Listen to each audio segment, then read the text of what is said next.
స్థానిక సంస్థల ఎన్నికలపై మంత్రి పొన్నం ప్రభాకర్ ఫోకస్ పెట్టారట.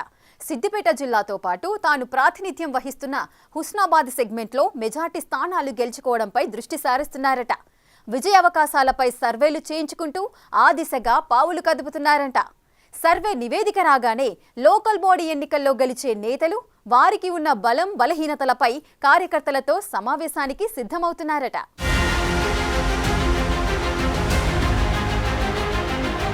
సిద్దిపేట జిల్లాలో ఉన్న 4 నియోజకవర్గాల్లో హుస్నాబాద్ నియోజకవర్గాన్ని ఒక ప్రత్యేక చరిత్ర. జిల్లాలో మరెక్కడా లేని విధంగా అక్కడ కొత్తగా వచ్చిన నేతలను హక్కున చేర్చుకుంటారు హుస్నాబాద్ ఓటర్లు. ఎవరు ఊహించని విధంగా అనూహ్యంగా తెరపైకి వచ్చిన వారి అక్కడ ఎమ్మెల్యేలుగా గెలిచి రాజకీయాల్లో ఫోకస్ అవుతుంటారు. అలాంటి నాయకుడి రాష్ట్ర బీసీ సంక్షేమ రవాణా శాఖ మంత్రి పొన్నం ప్రభాకర్.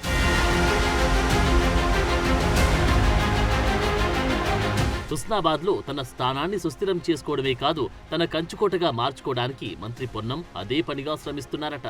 సెప్టెంబర్ నెలాఖరులోగా స్థానిక సంస్థల ఎన్నికల నిర్వహణకు హైకోర్టు ఆదేశించడంతో అన్ని పార్టీల శ్రేణుల్లో జోష్ పెరిగింది. అయితే మంత్రి పొన్నం ప్రభాకర్ అంతకు ముందే స్థానిక సంస్థల ఎన్నికల రంగంలోకి దిగి కసరత్తు మొదలుపెట్టారట.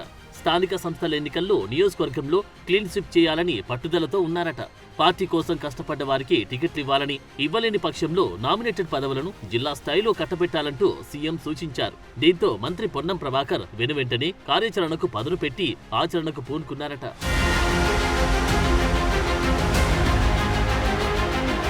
హుస్నాబాద్ నియోజకవర్గంలో దశాబ్దాలుగా పట్టును కోల్పోయిన కాంగ్రెస్ పార్టీకి పూర్వ వైభవం సాధించే దిశగా పొన్నం ప్రభాకర్ కసరత్తులు మొదలుపెట్టారట. ప్రత్యర్థుల కంటే ముందే రంగంలోకి దిగి పార్టీ క్యాడర్ను అప్రమత్తం చేసి సన్నద్ధం చేయడం ద్వారా మరోమారు అసెంబ్లీ ఎన్నికల్లో సాధించిన విజయాన్ని పునరావృతం చేయాలని భావిస్తున్నారట. ఆ క్రమంలోనే నియోజకవర్గంలో ప్లాస్టిక్ ను సమూలంగా లేకుండా చేయాలని స్టీల్ బ్యాంక్ పేరిట మహిళలను ఏకం చేస్తున్నారట.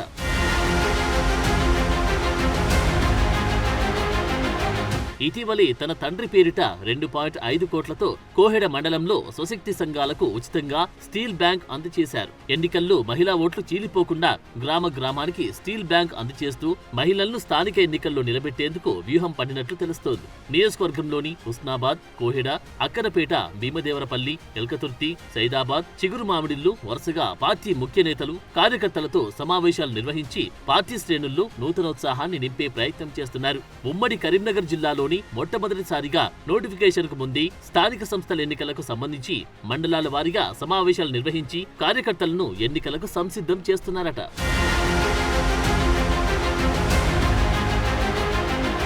స్థానిక సంస్థల ఎన్నికలను ఎదుర్కోవడంతో పాటు పార్టీని మరింత బలోపేతం చేయడం, ప్రజాపాలనలో భాగంగా ప్రభుత్వం చేపడుతున్న అభివృద్ధి, సంక్షేమ పథకాలను ప్రజల్లోకి తీసుకెళ్లడం, గ్రామీణ ప్రాంతాల్లో ప్రజలు ఎదుర్కొంటున్న సమస్యల పరిష్కారంలో పార్టీ యంత్రాంగం తీసుకోవాల్సిన చొరవ గురించి దిశానిర్దేశం చేసి పార్టీ క్యాడర్ను మంత్రి పొన్నం అలర్ట్ చేస్తున్నారట.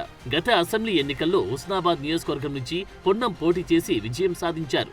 ఆ వెంటనే జరిగిన లోక్సభ ఎన్నికల్లోనూ కరీంనగర్ పార్లమెంట్ పరిధిలోని మిగతా సెగ్మెంట్లలో కాంగ్రెస్ పార్టీ 2వ స్థానంలో నిలిచిన హుస్నాబాద్ అసెంబ్లీ నియోజకవర్గంలో మాత్రం కాంగ్రెస్ పార్టీకి బీజేపీ కంటే అధికంగా మెజార్టీ లభించింది.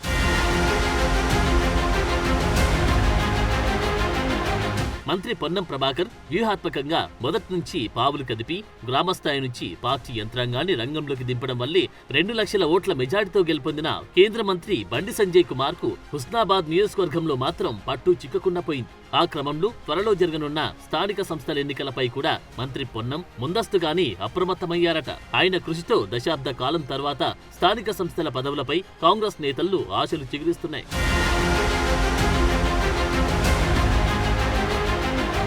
గత 10 ఏళ్లుగా దాదాపు పదవులన్నీ బీఆర్ఎస్ ఖాతాలోనే పడడంతో పార్టీ నేతలు, కార్యకర్తలు పదవుల కోసం అవురవురామన్నట్టు ఎదురు చూస్తున్నారు.